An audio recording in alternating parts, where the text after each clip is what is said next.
Muy buenas tardes. Hoy viernes 29, si mal no recuerdo, sábado 30 y domingo 31, exactamente.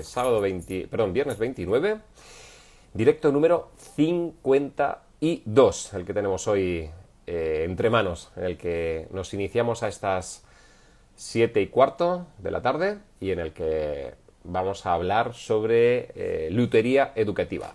Hoy tenemos una sesión abierta para que todos los que estáis conectados podáis hablar. Quienes lo veáis en directo luego, o sea, en grabado después, tanto en Instagram como en YouTube, bueno, pues escucharéis las explicaciones que dé a las preguntas que me hagan en directo. Saludamos aquí a las primeras personas que están entrando, a Laura, a Pedro, a Capricho.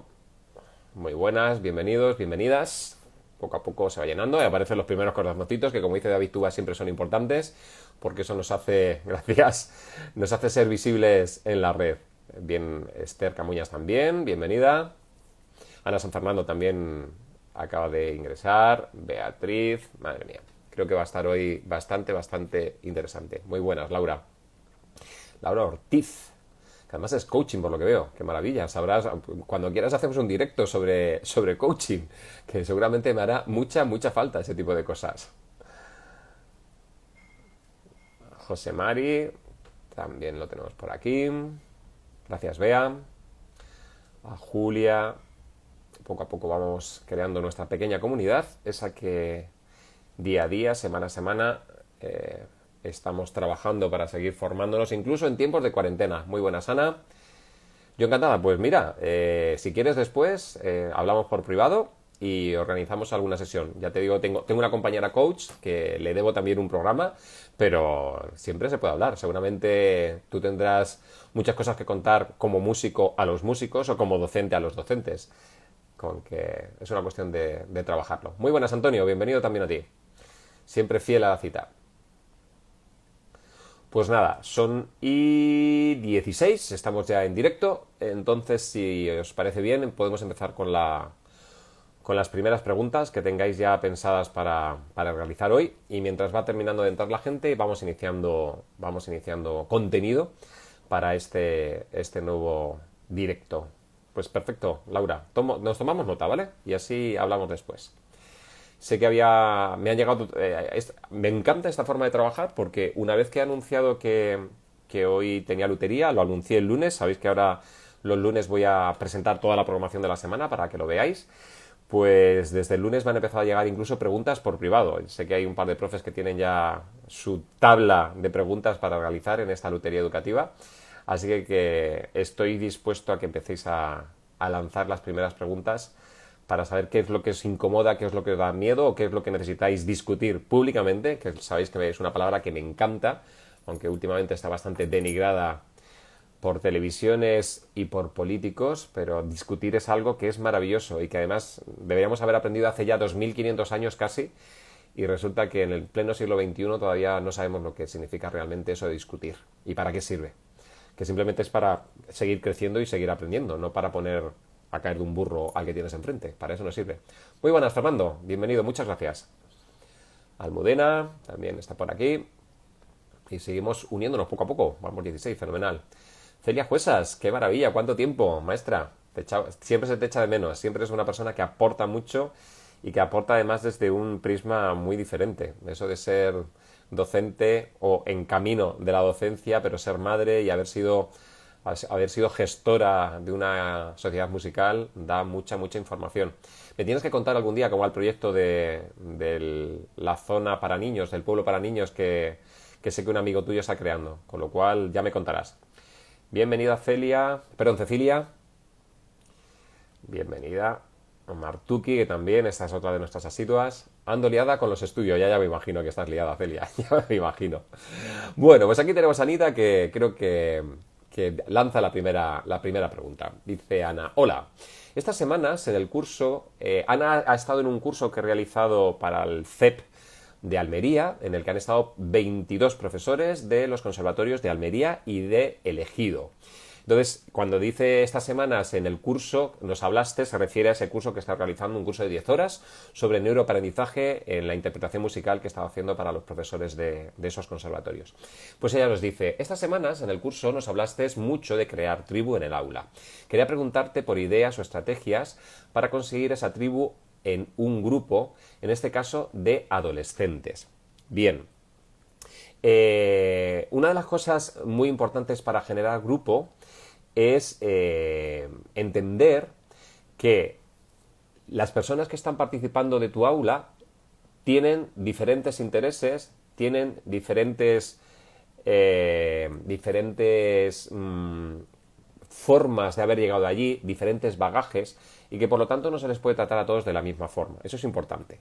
Para mí lo primero que hay que tengo que conseguir para que haya tribu es seguir de alguna forma la pirámide de Abraham Maslow. En la pirámide de Abraham Maslow, en cuanto a la motivación, nos habla de que hay personas que están todavía con unas necesidades fisiológicas, otras con unas necesidades emocionales, otras con unas necesidades sociales, y una vez que eso se coloca empieza a haber una serie de necesidades ya de conocimiento y posteriormente unas necesidades de proyección de vida. Eso es una cosa que hemos hablado en muchas ocasiones con David.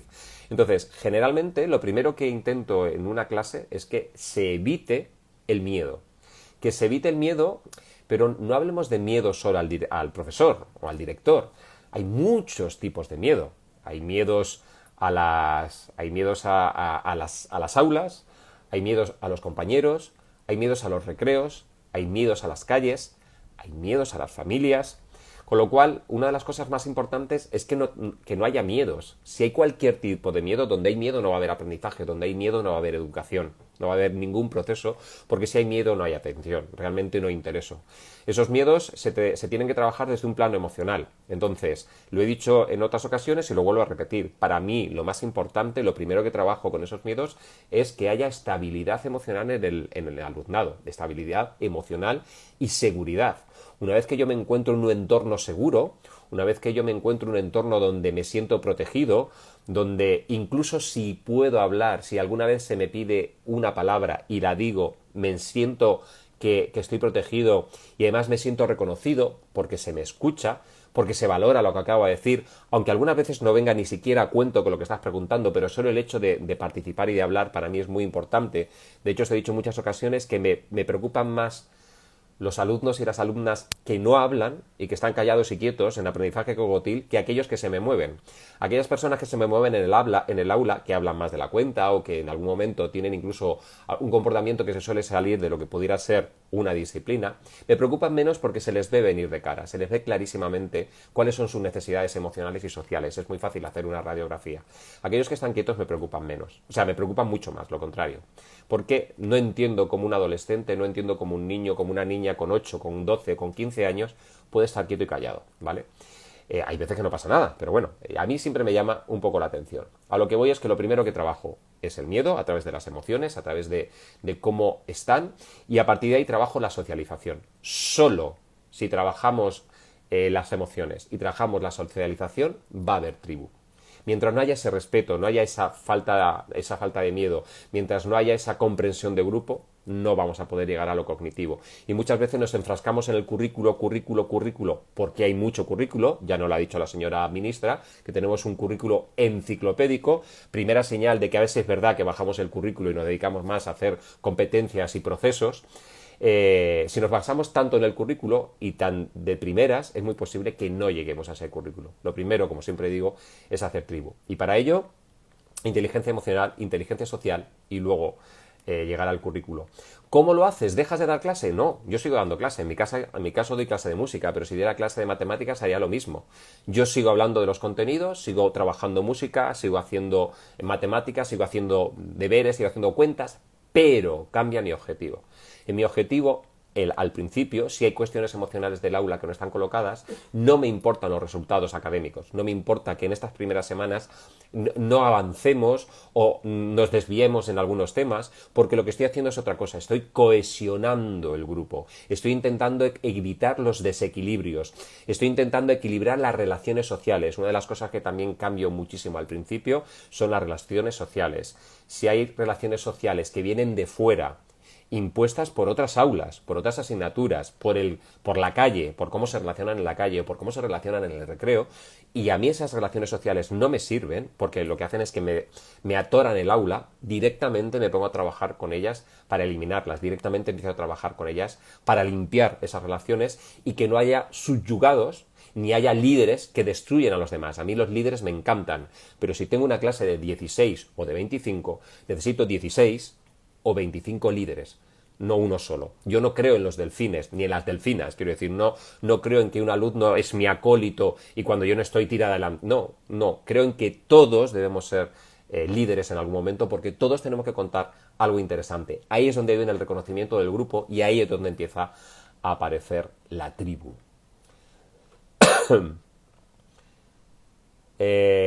Muy distintos entre sí y en pelín apáticos, cierto, Ana. La apatía al final lo único que denota es que no hay motivación, que no hay interés, que de alguna forma lo que le estamos contando no está a su nivel de necesidades. La pirámide de Abraham Maslow nos habla de cuáles son las realidades y las necesidades reales de los alumnos y hay que tenerlas en cuenta a la hora de generar un clima en el aula. Bien, Pedro José Ruiz nos dice, podríamos realizar una evaluación, en este caso cambiamos de tercio y nos vamos a la evaluación de lo positivo y lo negativo de la experiencia del confinamiento en cuanto al rendimiento de docentes y discentes y su capacidad para reciclarse y evolucionar. ¡Wow! Preguntita. Difícil, Pedro? Difícil. Y larga, además. Una de las cosas que han denotado esta cuarentena es que la escuela no estamos preparados para esto, ni mucho menos. Si el sistema educativo, bajo mi punto de vista, tendría que haber saltado por los aires hace años, puesto que la escuela es algo más que crear mano de obra para las fábricas, que es de alguna forma lo que ocurrió hace un par de siglos, si la escuela tal como la conocemos tendría que haber ya explotado, la cuarentena lo ha dejado en evidencia. Quiero decir, los aprendizajes, tal como los estamos planteando en este comienzo del siglo XXI, están absolutamente anacrónicos. Y aún más anacrónicos si lo único que puede sustentar un poco eso es la proximidad del docente y el alumno. O sea, la capacidad de tener un aprendizaje analógico en un tú a tú en el aula, o un tú a 26. Si eso lo eliminas, realmente el tipo de educación que estamos realizando con nuestros chavales en este siglo XXI y encima online es desastroso bajo mi punto de vista, porque no responde a las necesidades, la escuela habitual no responde a las necesidades del siglo XXI, pero si encima la hacemos online todavía responde menos, no responde a procesos, al final responde solo a una acaparación o una acumulación de conocimientos y nos ha dejado a todos, al ministerio, a las consejerías, a los equipos directivos y a los profesores, junto a los discentes y a las familias, diciendo, ¿y esto para qué? ¿Realmente esto sirve para cuando esos chavales se tengan que insertar en la vida social a nivel laboral? ¿Realmente las herramientas que les estamos ofreciendo en estas clases online, que eran las mismas que intentamos hacerlo en analógico, lo que pasa es que como en analógico tú estás en clase, parece que lo dominas mejor, ¿están sirviendo de algo? ¿Realmente sirve de algo? ¿No sería más interesante generar procesos en los alumnos, generar herramientas, generar competencias en base a todas las posibles salidas laborales que podemos tener y que eso haga que nuestros chavales se puedan adaptar a cualquier realidad de aquí a 10 años? Yo creo que eso es lo que ha ocurrido con el coronavirus. O sea, ha dejado en evidencia que nuestro sistema educativo está obsoleto. Ya está obsoleto en el presencial, pero en el analógico, en la clase online, ha quedado muchísimo más denostado. Y no solo porque los profesores no tengamos herramientas, porque las plataformas sean malas, porque se colgaban, porque los niños no tenían además en muchas ocasiones ni dispositivos ni internet para poder hacerlo. Claro que sí, es que no hay que hacerlo así, es que creo que hay que darle un repaso a la educación entera de arriba abajo y reinventarnos y ser capaces de entender que lo que tienen que hacer los chavales incluso en sus casas, son procesos y confiar en que ese trabajo también se pueda hacer con las familias y puedan evolucionar. Si hemos planteado a intentar hacer lo mismo que hacíamos en el aula, en el online, es absolutamente, bajo mi punto de vista, un error, un absoluto error.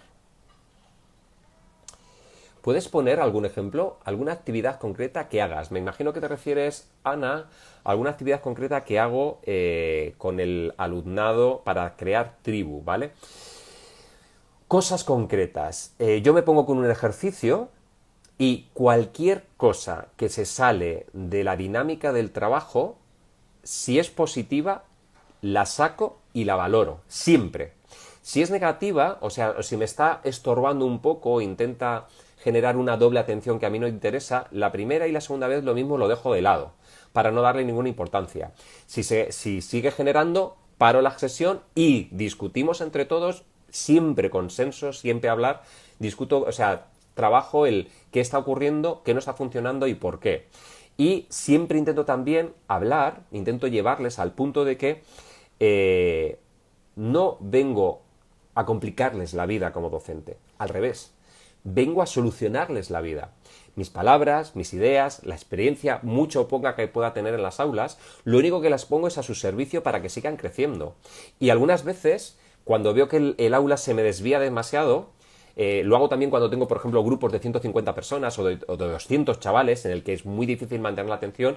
Intento trabajar durante un rato y de repente paro la sesión, incluso los llevo a sentar en el suelo a todos y desde ahí les hablo y pregunto sobre ideales, sobre objetivos, sobre miedos, de alguna forma que aparezca algún tipo de lazo que haga que se note que ahí está ocurriendo algo que es diferente a otras aulas. Yo reconozco que me aprovecho de eso, de intentar diferenciarme de lo demás para intentar generar mi propio camino y que sepa que cuando vienen conmigo, esa es la forma de trabajar y esa es la forma que tengo de llevar y de consensuar el aprendizaje. Y te puedo asegurar que terminan entrando. Y si he conseguido que entren 200 o 300 en un proyecto, imagínate cuando solo tienes 20 o 25. Wow, 25 líderes, qué pasada. Cierto, es que imagínate que en el aula no tengas 25 alumnos, sino que tengas 25 líderes. Hay una cosa que me interesa también mucho del trabajo de tribu, que es la divergencia. Lo comentaba esta mañana en una formación con un alumno sobre también neuroaprendizaje. La divergencia. ¿Cuánto miedo nos da la divergencia? ¿Cómo nos gusta consensuar y cómo nos gusta, más que consensuar, pasar una especie de rulo para que el alumnado termine siendo como nosotros queremos que es?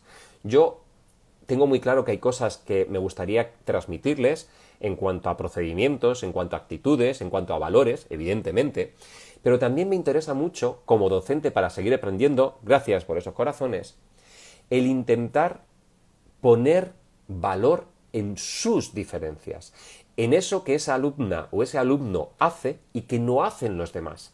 Y cuando eso ocurre, esto también es un ejemplo, me sirve para la respuesta de Ana y de Ana Fernando y de Ana Barrilero, cuando ocurre algo que es divergente, pero que puede aportar, aunque sea poquito, lo pongo en valor precisamente para denotar que esa diferencia de ese alumno, esa diferencia de comentario de esa alumna, me sirve para crecer, aunque en algún momento pueda estar hasta en las antípodas de lo que yo querría. Pero eso quiere decir que vamos a ser muy diferentes y que el caldo de cultivo no va a ser endogámico, sino lo contrario, va a ser muy, muy lleno de biología. Una de las cosas, de las peores cosas que le puede ocurrir a los seres vivos, a cualquier ser vivo, desde los invertebrados hasta los mamíferos, o incluso a los propios seres humanos, es la endogamia. Uno de los grandes problemas de algunos mamíferos en algunas islas es que si no tienen relevo biológico de los genomas, se pueden deteriorar la especie hasta desaparecer. Entonces, yo en todos los proyectos me encanta que haya gente que opina diferente a mí. Lo único que pido es respeto con la diferencia y tiempo para charlar y discutir sobre esa diferencia y ser capaces de crear un proyecto más rico y más interesante en base a esas diferencias. No quiero pasar con una pisonadora por encima de mi alumnado. Que ese tenga los ojos verdes y que esa tenga los ojos marrones es una cuestión biológica, pero a nivel de pensamiento es lo mismo y las dos opciones son válidas, simplemente son imágenes de un mismo prisma pero que están tomadas de diferente sitio. Ser capaces de entender al otro y de empatizar al otro incluso en su forma de pensar hace que el proyecto crezca muchísimo más rápido. Superficialmente solo, Antonio, que no me cabía del todo. Gracias. Ah, vale. Ok. Bueno, creo que, no sé si te he contestado, Pedro. Si no, repregunta y aclara aquello que necesites. Vale. Vamos bajando, que sé que hay muchísimo material por aquí unido. Vale. La divergencia es maravillosa. Sí. A la divergencia se le tiene miedo. Mucho miedo. No creo en las mayorías absolutas. Creo en la capacidad de negociación. Y en un aula nunca va a haber una mayoría absoluta. Nunca. Lo único que ocurre es que tiene que haber una mayoría consensuada, que tu proyecto, mi proyecto, su proyecto y su proyecto, tiene que haber un mínimo común múltiplo desde el que podemos partir. Esa es la forma de trabajar en equipo. Y para mí un aula debe ser eso. Y un centro educativo, y un ministerio de educación. Un mínimo común múltiplo educativo. Y desde ahí, ¿cómo puedo crecer hacia la parte que a ti te interesa? ¿Cómo puedo crecer a la parte que a ti te interesa? ¿O cómo puedo crecer hacia la parte que a mí me interesa? Si compartimos esos intereses, nos vamos a dar cuenta de que podemos abrir todas esas fronteras poco a poco sin hacer daño a nadie y sin perder criterios.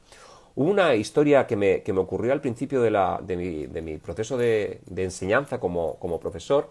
Yo estaba trabajando en las escuelas municipales del Ayuntamiento de Madrid, en Orcasitas, y llegué al aula de percusión y había un ensemble de percusión. Intenté promover todo lo que podía el ensemble de percusión porque al principio eran muy pocos alumnos y quise llenarlo de gente. Llenarlo de gente se llenó, evidentemente. Hice un par de conciertos didácticos y fueron muy atractivos y tuve a bastante alumnado. Hubo un pequeño problema con ese número y es que aparecieron divergencias de intereses. De repente tenía grupos de niños que querían hacer un trabajo muy claro, enfocado a su trabajo, a su línea de edad, y grupos de más adultos. Y dije, vale, es muy fácil, trabajo con los niños, trabajo con los adultos. Perfecto, por ahí no. Luego ya veremos ver la forma en los que los mezclo, porque ya sabéis que soy muy de mezclar edades. No creo en la educación por año nacido. O sea, no creo para nada en que los del 90 tengan que ir por un lado y los de 2001 tienen que ir por otro y los de 2002 van por otro. O sea, me parece absolutamente erróneo, sobre todo porque hay niños que nacen en diciembre que son de año diferente a los que nacen en enero y solo se llevan un mes. En cambio, los de enero que van con los de diciembre se llevan 12 meses. O sea, me parece una aberración el hacerlo así. Bueno, pues ya veríamos a ver cómo mezclaba a los niños con los adultos, pero resultó que en los adultos me aparecieron 3 criterios clarísimos de intereses. Por un lado tenía a los que venían a la escuela de música percusionistas que querían ser profesionales. Con lo cual el ensemble, en las clases individuales, en el one-to-one era fácil, pero en el ensemble había alumnos que querían tocar bien y tocar mucho. Tenía otro grupo de profesoras y profesores de primaria y secundaria que venían a formarse, a ver las cosas que yo hacía en el ensemble y que podían aplicar a su materia en el día a día en las aulas. Y luego tenía otro grupo, un poco más frikis, que buscaban experimentación, que les encantaban pues otras músicas, otra forma de producir sonido. Entonces, claro, estos 3 elementos eran absolutamente divergentes y en un principio parecía que aquello no iba a casar y que se iba a romper. Al final, a través de la negociación y a través de la discusión, fuimos capaces de dividirnos el año en 3 proyectos diferentes. Un proyecto que fuera absolutamente de tocar, un proyecto que fuera absolutamente didáctico y otro proyecto que fuera absolutamente de investigación musical para atender a los frikis, ¿no? Pero a su vez, cada uno de esos 3 proyectos tenía 3 patas en las que las partes de más tocar las pudieran coger los de más tocar. Una parte pedagógica siempre estaba en nuestros proyectos que se encargaban los 2 pedagogos y siempre intentábamos que la forma de presentar el proyecto tuviera algo de innovación y de friquismo, por hablarlo de alguna forma, que se encargaban los otros. Con lo cual, aunque teníamos 3 especialidades clarísimamente repartidas en el año, a su vez, los 3 durante los 3 proyectos, los 3 colectivos, se integrados. Os puedo asegurar que mi época del grupo de ensemble de percusión SEP-PUCU fue uno de los más bonitos en educación de percusión de mi vida. Cuando vi crecer todo eso y sobre todo cuando vi que los niños se acoplaban perfectamente y que lo que preguntaban era ¿cuándo voy a ir al grupo de los grandes? Que yo te quiero también hacer cosas de esas raras que hacéis vosotros. Laura, me ha encantado lo de los líderes. Yo siempre digo que tenemos que creer en nuestros alumnos y que tienen un gran potencial, aunque aún no lo haya demostrado. Bien, varias cosas en eso que dices, Laura. No es que haya que creer, es que porque tienen un potencial, es que lo tienen de verdad. Claro que tienen potencial, son seres humanos igual que nosotros, son un poco más jóvenes, tienen menos experiencia, pero su potencial neuronal es exactamente igual que el nuestro o mayor. Y la siguiente pregunta y la siguiente reflexión sería, ¿por qué no lo han demostrado? ¿Por qué no han sido capaces de demostrar su potencial en el aula? ¿En tu aula o en aulas anteriores. Estaría bien preguntarnos por qué desconocemos los potenciales de nuestros alumnos. Hay veces que he hecho formaciones para conservatorios o formaciones para institutos, para claustros, y de repente, charlando, hago la sesión en el descanso, en el café, charlando con algunos profesores, te cuentan, oye, porque yo he hecho no sé qué, no sé cuántas, y dices, oiga, ¿eso has hecho? ¡Qué interesante! Esto me lo enseñó María José Acevedo, la periodista con la que colaboro habitualmente, que a mí si se me cuentan las cosas, yo las cuento siempre. O sea, lo peor que pueden hacerme alguien es darme un dato, porque yo lo cuento, no soy capaz de guardarlo, sobre todo si ese dato me interesa. Entonces, cuando vuelvo a la sesión con el claustro, siempre encuentro un lugar donde puedo colocar ese dato que me ha dado ese profesor o esa profesora. Y me ha ocurrido más de una vez de dar el dato y de repente hacer todo el mundo girar hacia el profesor diciendo, ¿tú haces eso? ¿O tú tienes esos conocimientos? ¿O tú publicaste eso? Y la siguiente pregunta es, señores, ¿no os conocéis? ¿No trabajáis juntos? ¿No conocéis cuáles son vuestros valores, vuestras habilidades y vuestra aportación de valor al grupo? Eso mismo le pasa a los chavales. ¿Cómo es posible que aún no hayan podido demostrar todo lo que vale en Laura? Con lo cual hay siempre que dejar espacio para que lo puedan hacer. Celia Juesas, yo vi a Antonio, esto es personal por lo que veo, yo vi a Antonio hacer magia con 16 adolescentes conflictivos a los que no conocía y no solo creó tribu en una hora, sino que consiguió de allí que salieran 16 líderes. ¡Wow, maestra! Cierto, no recordaba eso. Es verdad que tú estabas allí.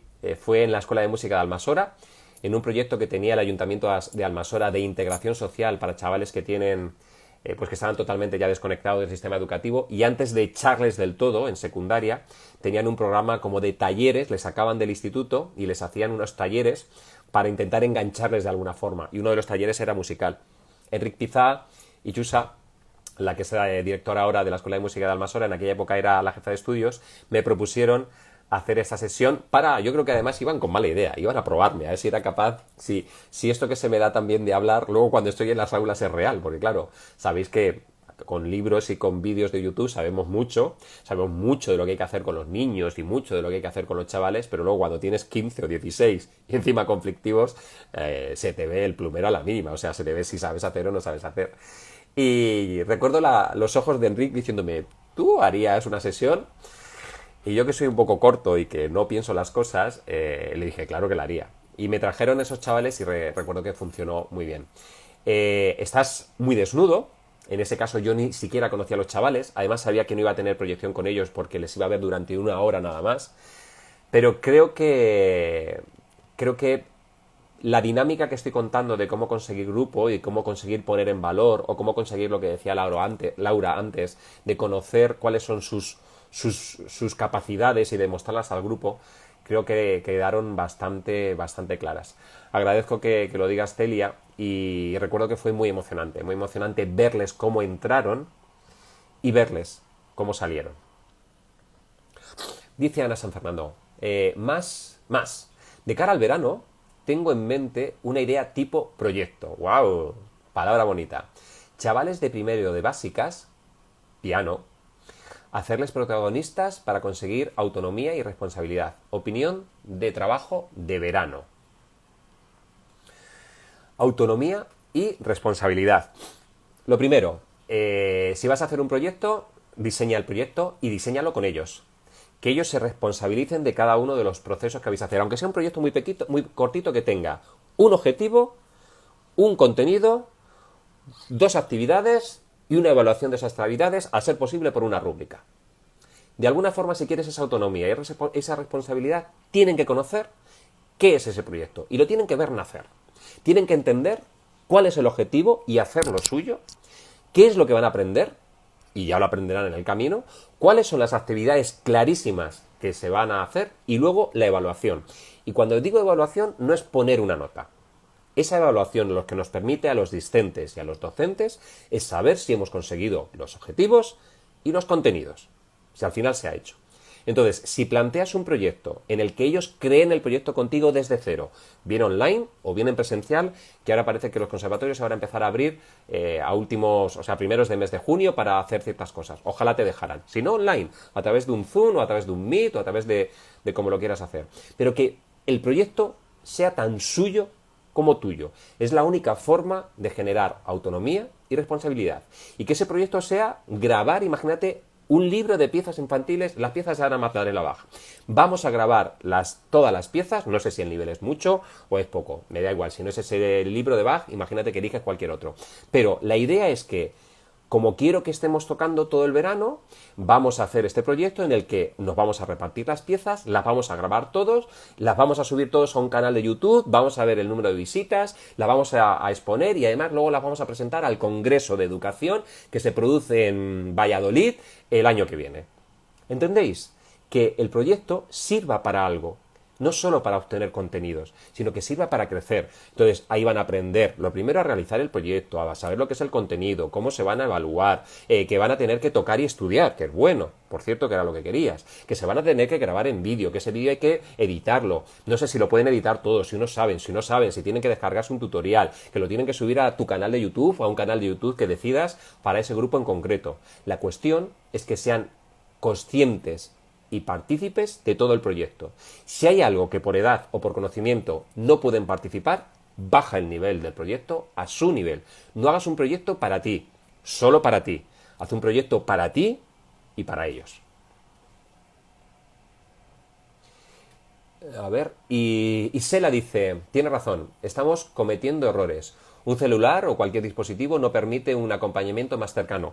Por lo tanto, si no permite un acompañamiento más cercano, ¿para qué intentar hacer lo mismo que haces en el aula? Absurdo, absurdo, no sirve. Si en el aula ya es difícil de mantener la atención, si en el aula ya es difícil de mantener el seguimiento, a distancia es absurdo mantener la misma dinámica, la misma didáctica. Hay que cambiar el proyecto. Esto que le estoy contando a Ana me parecía mucho más interesante para trabajar online. ¿Por qué? Porque está claro lo que hay que hacer y a partir de ahí te lanzo. Evidentemente tiene que haber respuesta. Si no hay respuesta, tendremos que hacer otro proyecto para que sean capaces de ser autónomos. Entonces, quizás hemos intentado hacer un proyecto antes de que sean autónomos. Bueno, pues ensayo-error. Pero lo que está claro es que no podíamos dar clase de matemáticas como dabas online, o sea, como dabas en analógico, e intentar hacer el mismo tipo de exámenes. No, por favor, no. Es que si esos exámenes y esa formación ya estaba obsoleta, al ser digital, se queda aún muchísimo más obsoleta. Isela dice que le encanta la idea de tribu. Me alegro, me alegro. Es para mí la única forma. Atender a los frikis. Sí, Ana, atender a los frikis, atender a los percusionistas que querían ser percusionistas profesionales y atender a las maestras y los maestros. Quiero decir, yo era consciente de que formaba parte de un colectivo que se llamaba Escuela de Música y mis clientes eran todos esos. Y todos ellos tenían derecho a formar parte de una agrupación que se llama Ensemble de Percusión. Entonces ahí tuve que elaborar, elucubrar y ver cómo podía congeniar todas estas piezas. Cosa que ocurrió, que una vez que hicimos el primer proyecto y fuimos capaces de consensuar las piezas, el resultado fue tan brutal que ya jamás volvimos a trabajar de otra forma. Yo he llegado a pasar en Madrid con un centro público oficial en el que necesitas un bedel autorizado para abrirte y cerrarte. Yo he estado todo un fin de semana, por ejemplo, encerrado en esa escuela de música, sin el bedel, porque el director venía a abrirnos y nos dejaba estar allí, incluso te dan la llave. Algo que es absolutamente inaudito y yo no sé si es legal. Y sobre todo que ese fin de semana estaban todos los niños y niñas de Madrid, quiero decir, digo Madrid por ser una capital, por ser un espacio grande, metro, todo lo que suele ser la ciudad, que cuando lo haces en zonas pequeñas o en pueblos es mucho más fácil de entender, todos entendemos la diferencia entre la educación rural y la educación en urbe, pues conseguí romper esas dinámicas de urbe y que los chavales pasaran el fin de semana porque los proyectos eran suyos, tanto los pequeños como los mayores, que todos tienen muchas cosas que hacer en fin de semana. Imagínate las maestras y los maestros, familias, niños, pues conseguíamos que si había que ensayar un fin de semana entero o montar, hemos hecho decorados, escenarios, hemos hecho merchandising, hemos hecho de todo, porque de esa forma atendíamos a cada uno de los perfiles. Doctor Incógnita dice, cierto, doy fe de ello. No sé de qué parte dices, porque siento, pero os voy leyendo muy tarde, entonces hay veces que se me descontextualiza la información. Habremos coincidido en algún sitio, que sé que lo hemos hecho, maestro, y alguna cosa habrás visto. Vamos a ver aquí. Casi no llego, dice Lali. Bienvenida, Lali. Perdona, el indio. Es que el espacio es pequeño para escribir. Ya. Sigo adelante. Antonio. Celia. Es fundamental contar con la opinión de los discentes para crear algo con ellos. Si no conocemos sus intereses, ¿cómo pretendemos motivarlos? Que el foco sea el alumno. Pero hasta el punto de dedicarle mucho tiempo a eso. En la sesión de la que tú me hablas, Celia, tú recordarás que yo empecé haciendo palmas, que es una de las cosas que mejor se me da. Quiero decir, utilizo mi cuerpo como una herramienta y me parece una forma muy fácil de llegar a ellos. Empecé a hacer ejercicios de palmas, empecé a trabajar, empecé a moverles, empecé a no sé qué, algo que realmente les descolocaba. Pero llegó un momento en el que paré la clase y les senté a charlar. Y les senté a visualizar y a evidenciar cosas que veía de ellos que me parecían demasiado importantes como para dejarlas pasar. Tan importantes que me parecían más importantes que la parte musical. Y en ese momento paraba la parte musical, no me importaba continuar con la parte cognitiva y me parecía mucho más importante profundizar en el fondo y en la forma de lo que decían o de lo que no decían, porque había gente que no hablaba, había gente que le costaba hablar, había gente que hablaba mucho, evidentemente, y que incluso se envalentonaba en la forma de hablar, y eso me da muchos datos. Entonces, durante todo ese tiempo, lo que intenté fue hacer foco en ellos y realmente llevarles a un espacio en el que se miraran y vieran todo lo que se están perdiendo por no aceptarse y por no aceptar a los demás. Si eso funciona, es mucho más fácil. Y creo que eso fue una de las cosas que ocurrió en esa sesión en Almasora, Celia. ¿Cuántos Antonios nos hacen falta en este país? No, campeón. Álvaro, no. Lo que necesitamos es que todos los que estamos aquí, los 27 que estamos ahora mismo, cada uno de vosotros, cada día, haga una pequeña siembra. Cada día, siembre algo en otra persona. Siembre algo que deje pozo. Hay un libro de Daniel Peñac que se llama Mal de Escuelas, que recomiendo. Daniel Peñac, Mal de Escuela. Y hay una frase que me encanta. El libro casi es autobiográfico. Él fue un niño que tuvo un mal proceso en la educación. Creo que dice en el libro que pasa por 18 colegios y su padre es francés, su padre no era gendarme, no era una cuestión de su ubicación del padre de trasladarlo por el destino, sino que tuvo muchos problemas y le cambiaron muchas veces de centro, ¿no? Porque no le querían. Al final tiene suerte, ahora explicaré por qué, y termina haciéndose docente y tiene muy claro que él nunca hará lo que le hicieron a él. Y hay una frase demoledora que dice: todo niño, toda niña está esperando un docente que le salve. Está esperando un maestro o una maestra que le salve. Eso es en lo que creo, Álvaro. Cada uno de vosotros, si realmente creéis en esto, podéis dejar una semilla en alguien, podéis dejar una duda razonable en alguien. Eso es lo que necesitamos. No necesitamos más Antonios Domingos, necesitamos más Álvaros, y más Juan Percu, y más Elar, y más Anas, y más Celias, más gente que crea en lo que estamos diciendo y que cada uno en vuestro lugar sigáis sembrando para que esto se transforme poco a poco. Continuamos, voy saludando a la gente que va entrando por aquí, ya le he dado a la cámara, tranquilos, no me he ido. Doctor Incógnita, eso pasó en la formación de Palencia, con el inspector que había en el curso. Pensamiento divergente, es verdad, se me había olvidado.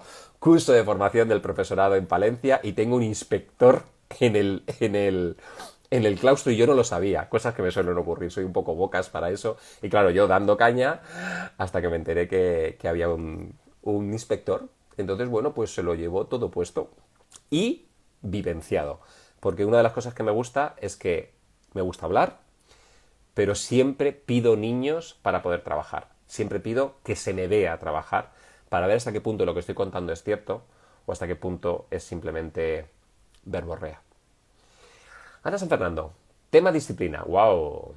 ¿Cómo planteas el equilibrio entre clase activa, movimiento, todo lo necesario para esa tribu, sin llegar a que ese caos necesario sea incontrolable? Vale, no es baladí lo que estás preguntando, no es nada fácil, no es sencillo, es un equilibrio difícil de entender. Necesitamos alumnos activos. Si no están activos, no hay motivación, no hay atención, no hay aprendizaje, no hay memoria. Lo hemos dicho muchas veces. Pero claro, si hay demasiada activación, se produce una divergencia en la atención y perdemos el control.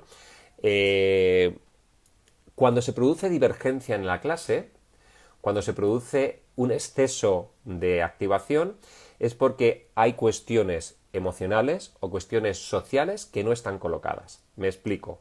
Cuando en un trabajo de grupo un niño habla más fuerte o llama demasiado la atención haciendo cosas mal para que los demás se rían, ese tipo de cosas, lo único que denota es que necesita atención. Necesita cariño, necesita respeto, necesita buscar un espacio que no tiene en casa, o que no tiene en el cole, o que no tiene en el aula, o que no tiene con su amigo de enfrente. Y lo está buscando a través de esa llamada de atención. Para mí es suficiente información para analizar por qué ocurre e intentar tratarlo, intentar averiguar qué pasa y cómo colocarlo. Demostrando que a mí no me molesta como es, sino lo contrario, me gusta como es, lo único que ocurre es que necesito un espacio para poder trabajar y que si trabajamos vamos a llegar más lejos. Entonces, lo peor que puedo hacer es cortarlo. Evidentemente nunca voy a permitir que haya un maltrato, nunca voy a permitir que haya una palabra soez o un desprecio, jamás eso, ahí soy súper coercitivo, ahí la disciplina para mí es lo primero. O sea, aquí hablamos y negociamos lo que queráis. Ahora, imposición, ninguna. Si hay que imponer, impongo yo. Que por lo visto la ley me lo permite hacer. Aquí no impone nadie.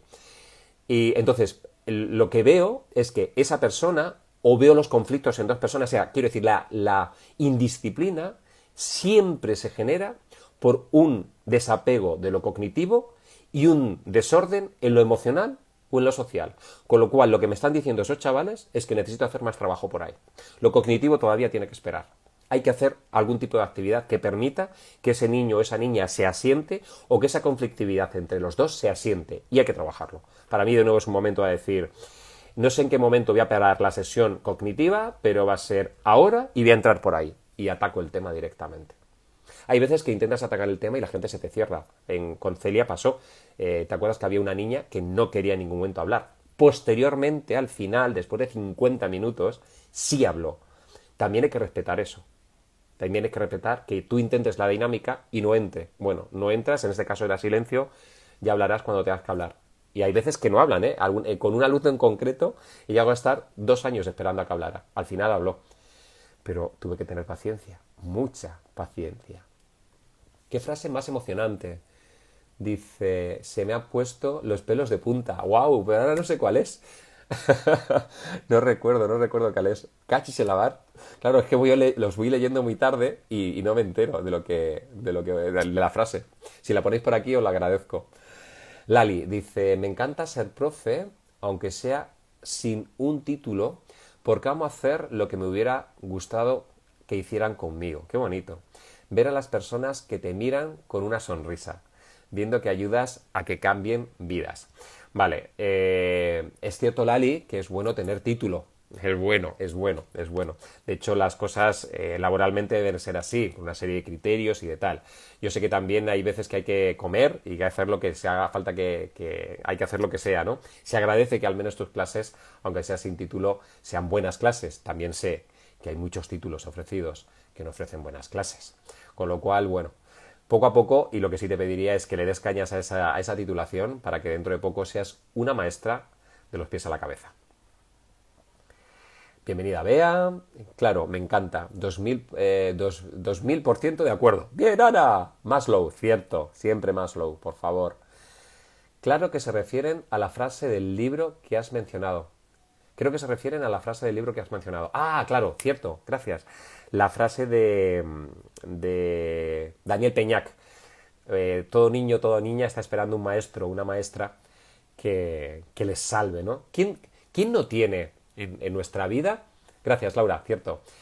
¿Quién no tiene en su vida un profesor que le ha hecho cambiar todo? O sea, que todos tenemos ese profesor que te hizo amar la filosofía, o ese profesor o profesora que te hizo amar las matemáticas, o ese profesor o profesora que te descubriste que tenías un cuerpo y que podías correr y que podías saltar. Todos tenemos alguien que nos ha cambiado.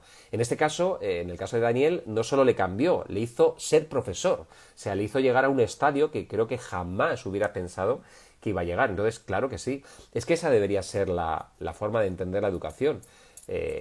Me gustaría no tener que salvar a los alumnos, me gustaría tan solo acompañarles. Acompañarles es un crecimiento personal, en el suyo, en lo que necesitan, ¿no? Más que un docente que está lleno de conocimiento, deberíamos ser acompañantes que estamos llenos de experiencia. Fíjate, prefiero la experiencia al conocimiento. Acompañantes que han pasado muchas veces por ese río y que miran y dices, se va a caer, se va a caer, se va a caer, pero no dices nada, que se caiga, que lo aprenda. Lo importante es que se caiga y no se haga daño, o si se hace daño, que sea poco. Pero a lo mejor es bueno que se caiga. Yo sé que el río es resbaladizo y que si vamos por aquí es posible que te escurras. Pero si nunca pasas por aquí, porque te lo soluciono yo, no aprenderás a caminar por terrenos resbaladizos. Hay que tener cuidado, evidentemente, de que se caiga sin hacerse daño, o que el daño sea mínimo. Pero hay veces que no les dejamos crecer, que tenemos tanto conocimiento que no les dejamos sus propios procesos de aprendizaje. Soy más de eso, de tener muchas experiencias vividas y les acompaño en las experiencias. Les digo, a mí me pasó esto, yo viví esto. ¿Qué estás viviendo tú? ¿Cómo lo estás viviendo tú? Dice Celia, yo lo tuve y por fortuna ahora es el inspector de mi zona. ¡Guau! Pues sí, afortunada tú, afortunada tú. Lali dice, yo tengo un maestro que me enseñó a hablar. El pobre me vio muda 3 años. Wow, porque me imagino que serías una niña muy tímida y de alguna forma no te costaba relacionarte. La inteligencia interpersonal no estaba muy desarrollada. Pues mira, me alegro que te enseñara a hablar o que aprendieras que hablar, porque ahora no paras de hablar, que te conozco, que te ayudara a hablar. El kanji japonés, para maestro, significa persona que ha vivido antes que tú. Fíjate qué bonito. Qué bonito. Sí, sí, es chulo porque va en esa línea de la experiencia, del saber, del trabajar. Señoras, señores, son las 8. Oscuas, ¿cómo es posible? Yo creo que ha sido el directo más corto de los 52 que he hecho. Os pido disculpas. Es que me acabo de dar cuenta que son las 8. O sea, lo siento. Termino el tema de Juan Istelo, que la tenemos aquí, y cerramos. Bravo, Antonio. ¿Qué sugieres y cómo trabajas el equipo en un claustro de escuela de música donde hay muchos perfiles de docentes, entre los que están docentes islas y los músicos que necesitan un salario a fin de mes? Madre mía, cuántas cosas. Si quieres, habría una frase fácil que sería: trabajo con un claustro igual que trabajo con los alumnos que vio Celia Juesas en Almasora. Como es arriba, es abajo. Lo dice el Kybalión, la filosofía hermenéutica hace más de 3.500 años. Como es arriba, es abajo. No podemos pretender que tener niños que se quieren, tener niños que se respetan, si el claustro ni se quiere ni se respeta. Con eso terminamos hoy. Muchísimas gracias por haber estado al otro lado. Ha sido un verdadero, verdadero placer. Muchas gracias. Cuidaros mucho. Hasta mañana.